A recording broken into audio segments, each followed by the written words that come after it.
Welcome to the Something Good podcast, hosted by Renee Mueller, powered by Verly. This is where we interview top business professionals, industry insiders, operational managers, and thought leaders from around the nation, diving into hot current topics to help you experience something good. All right, so today we have with us Kim Kwapnioski, who is alumni for Columbus High. That was one of the reasons we had you come in, and your husband is as well. Mm-hmm. Yes. So I enjoy thoroughly talking to alumni, especially movers and shakers. So I know you do a ton for this community, and you were in Norfolk for quite some time. So you and your husband both did quite a bit there. And so let's start with how you got started, because I know a little bit of your background as far as education, and it's a lot different than where you're at now. So, yes. Well, actually, my background is in human service counseling. That was what my degree was in. I did social work when we lived here in Columbus, and always looking, I had a supervisor assign me a lot of special projects. I love special projects, connecting people, bringing people together, trying to find ways to work things out. So it's sort of similar, to what you're doing today, totally. Connecting people, yes, right? Yes. And so from there, it just kind of evolved. When my husband and I moved to Norfolk, we moved to Norfolk because of my husband's job.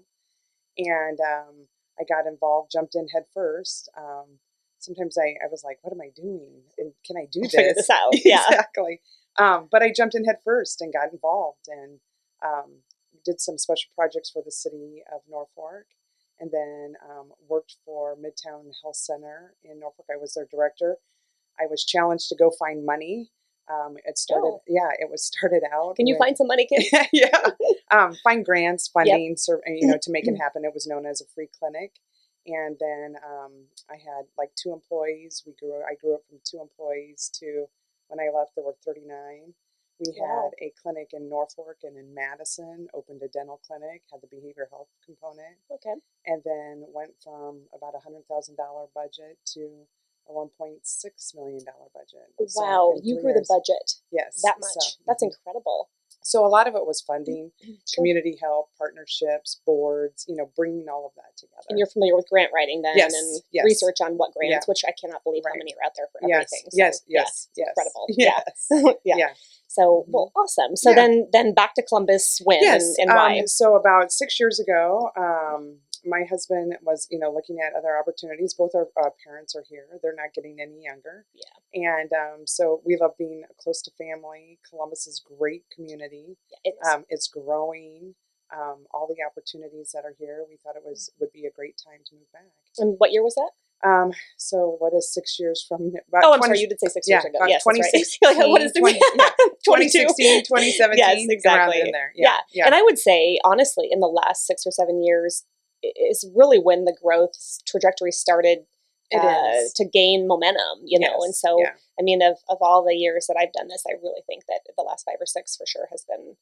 And it's exciting. It's fun to be a part of it. And when we moved back, I jumped in again head first. I ran for Platte County Supervisor and won that election, and just trying to be proactive, not reactive. Right. Looking for ways to collaborate, whether it's with the city, county, chamber, economic development. How can we make this work? There's a lot of great things moving, and let's not reinvent the wheel. Yeah, and they should all be working together. Yes. So tell me a little bit about how you see that taking place today. How do those entities all work together? And then you have the Visitors Bureau, and there's a lot of moving parts and pieces. There is a lot of moving parts, and I think there's opportunities for us to do more. Always. I think one example is the county and the city with the E911. That I was just coming on the board when we were finishing up that component. That's a huge piece where the county and the city law enforcement have one data center where calls come in. So that's huge. So they'd had 2 before. Correct. Really? I didn't even know that, Kim. Mm-hmm. Yeah. Huh. So it's a and were they way. Communicating at all? Not. No. And so I think, those were great pieces, and, a huge hats off to the people that were involved with that. And I know specifically Jim Scow, who's a county supervisor, and Jerry Ingdahl but then to move that to the next level, and it's really working well.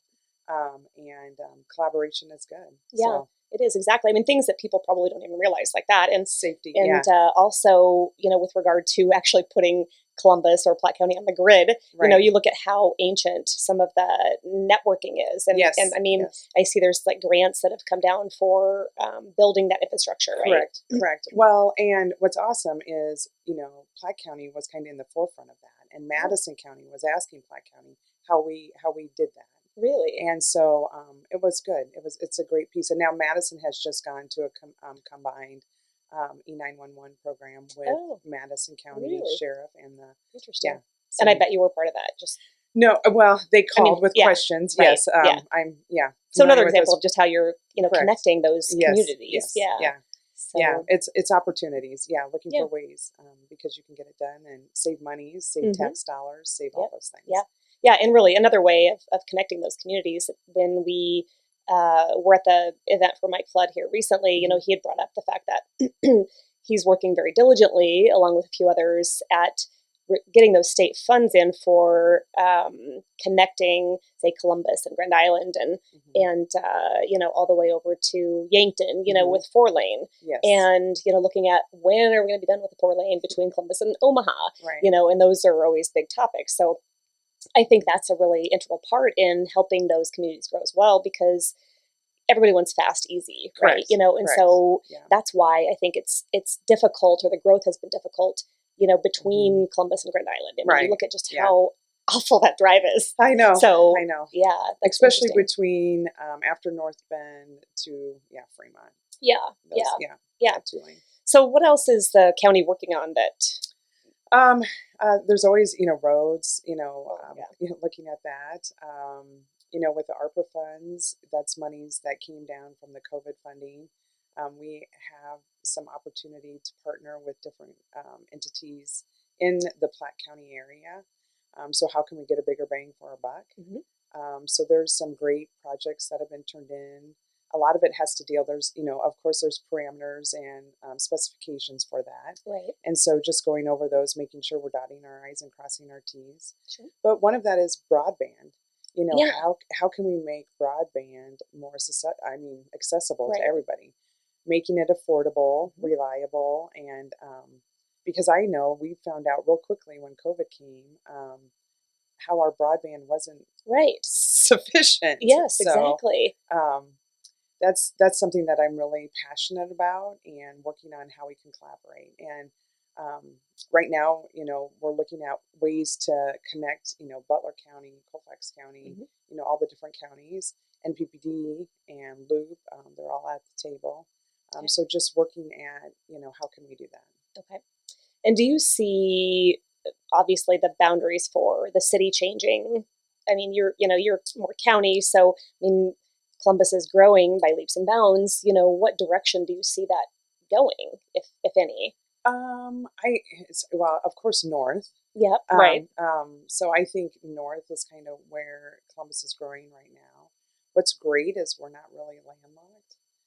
In other communities, and I think I give hats off to the people way before us. Yeah. For the infrastructure. Right. With the our industry and stuff in Columbus. Yes. Yeah. So that has been a huge component, and I know we have many communities that are very jealous of that. Yeah. Right. Exactly. And so, yeah, I think Columbus is.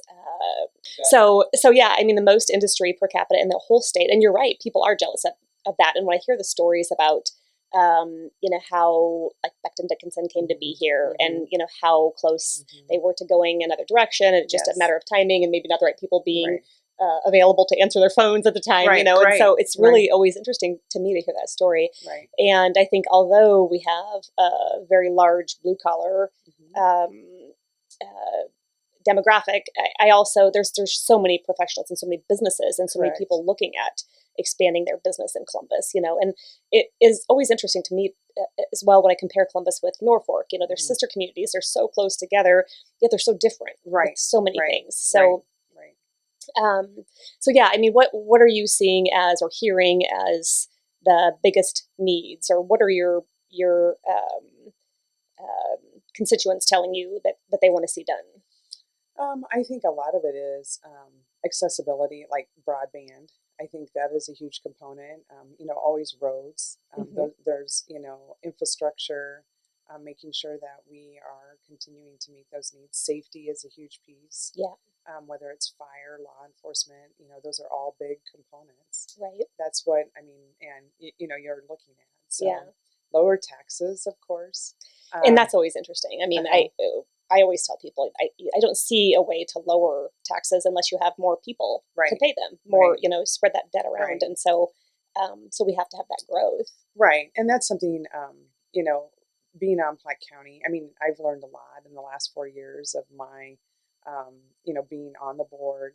But it is, there's always ways, how can you, what's next and how can you make it work more efficiently? Right. And so those are always things that I'm constantly looking at. How can we cut taxes or even bring the levy down? Yes, exactly. And those are ways, right now with housing, and this, housing is, it's booming. It's, it's the seller's market right now. Yep. And, house taxes, we are up. So is there a way to bring levies down? So that, just making that balance. Right. So, how are we compared to other our levy is lower than other counties, which is good, but I think, there's always ways that we can do better. Right. So, well, there's obviously not much tourism in Nebraska. So, correct. So what do you do? I think Nebraska is probably middle of the line or high. Right. Yeah. We don't have oceans. Yeah. Right. We don't have mountains. Exactly. But we are very event driven. And that's one thing that I think Columbus has done a great job of. Agreed. Is finding events and activities for, families to come and join. Right. I think our downtown is really growing and moving. Mm-hmm.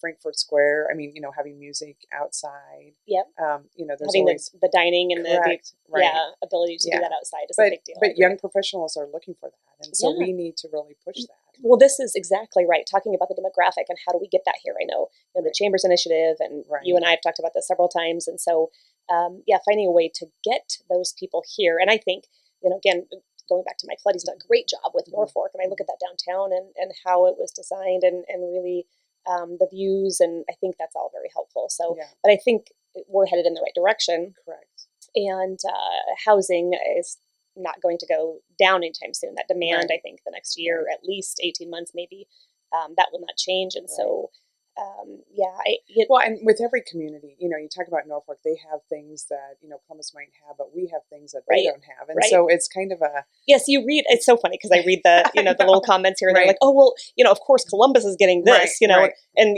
people who hear are like, oh yeah, of course Norfolk is getting this, and so, we look at issues like the casino and just some of the businesses. Mm-hmm. Like I said, it's so comparable, yet there's things that are so different. So, like you said, housing definitely is a hot topic, and part of, I just love all of, I guess I call it Northeast Nebraska, and Columbus is a part of that, and kind of we're on the outskirts or whatever, but Columbus is a great location. It's great. We have great things to do here. Oh, great things, and it's only getting better. Exactly. Our schools are awesome. We have the YMCA. Mm-hmm. We're going to have the Children's Library and the Children's Museum. Right. The library looks amazing. Everywhere you go, there's a project, and I'm looking at the new facility, that the hospital is bringing in, which is going to be just huge. The field house, yes, and so the Kramer Education Center, and all these things are just Lakeview, their addition. Yes, it's wonderful. Exactly. Yeah. It's fun. I've been, volleyball is one of my passions as well, and we started like a Sunday, 4 Sundays, to allow kids opportunity to play volleyball. We started at 12, 14 years ago. Mm-hmm. Casey is a part of it. And it's still going. People call us and we're like, okay, we don't want to do this anymore. But it's great. It's great to give kids opportunity. And you don't have to go to Omaha and Lincoln all the time. Exactly. We can do that here. Right. Yeah, I agree. And that's what I want to coming back to coming back to that's why we live here. That's why my husband and I chose to live in Columbus and in Norfolk is that you can be involved. So, that's right, exactly. And by being involved, you obviously are with many things. You're also Columbus Area Future Fund, correct? So you're fully vested in making Columbus a better community every day. And I appreciate that. That's one of my passions, obviously, and just getting involved, getting the people around me involved as much as possible, rather than being the ones to complain, Correct. about things that are not done the way they think they should be, or things are not happening as fast. Like go out there and get involved. So, so what's on the horizon? Anything else that we need to be aware of? Kind of talked about all of those things, always looking for what's next. Yeah. I'm never satisfied with status quo. I love that, Kim. Yeah, exactly. So looking at what's next, how can we make it better? Always open to ideas, love brainstorming with people. Yeah. I know we do that That's quite my often. favorite thing. Yes, exactly. It's always fun to dream, and unless you're talking about it, Right. it doesn't happen. Right, So let's talk about it. Yes, and connect the right people, like we Correct. talked about, and you can make it happen. So Yes. we have several examples of that, and so I love it. So, well, I appreciate your time, Thank you. and I look forward to the next mastermind over a glass of wine. Yes, sounds great. Okay, Yeah. all right, thanks, Kim. Thank you.